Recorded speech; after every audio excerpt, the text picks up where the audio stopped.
jira diina waliin agaasitu obsaan turii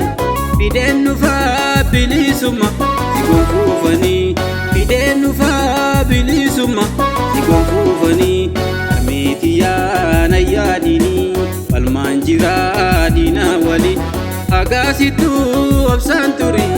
fideen nufaa bilisumma si gonfuufanii fideen nufaa bilisumma si gonfuufanii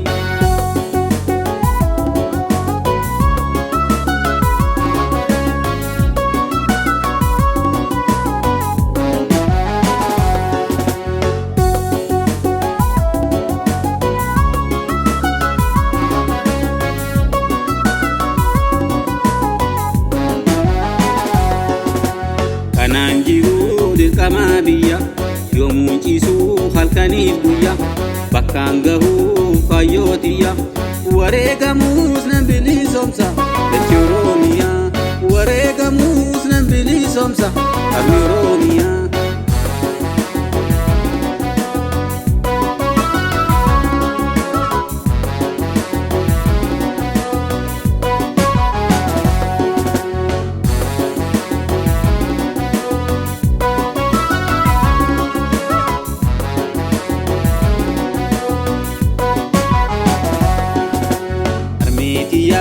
na yaadinii falmaan jira diina waliin agaasitu obsaan turii fideen nufaa bilisumma si gonfuufanii fideen nufaa bilisumma si gonfuufanii armeetiyyaa na yaadinii falmaan jira diina waliin agaasitu obsaan turii fideen nufaa bilisumma si gonfuufanii fideen nufaa bilisumma si gonfuufanii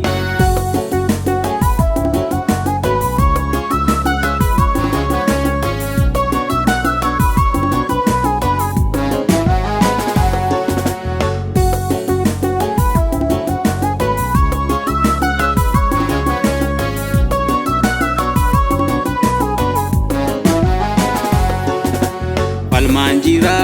jaallan waliin armeetiyyaa sumaafanii bilisoomsuuf lammii waliin ilmee tantee kan argitu bilisumanii ilmoo tantee kan argitu bilisumanii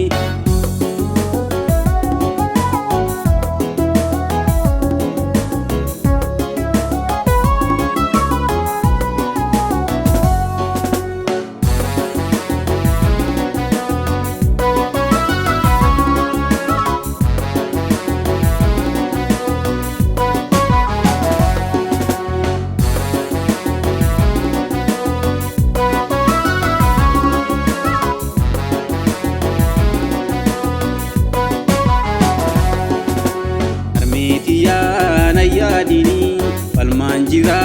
diina waliin agaasitu obsaan turii fideen nufaa bilisumma si gonfuufanii fideen nufaa bilisumma si gonfuufanii armeetiyyaa na yaadinii falmaan jira diina waliin agaasitu obsaan turii fideen nufaa bilisumma si gonfuufanii fideen nufaa bilisumma si gonfuufanii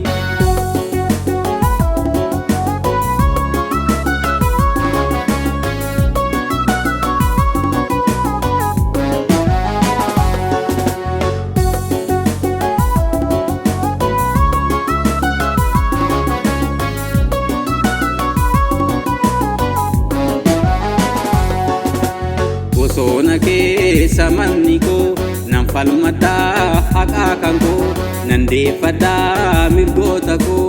siniif jechaan rasaa gale lammii biyya koo siniif jechaan bosonaa gale lammii biyya koo armeetiyyaa na yaadinii falmaan jira diina waliin agaasitu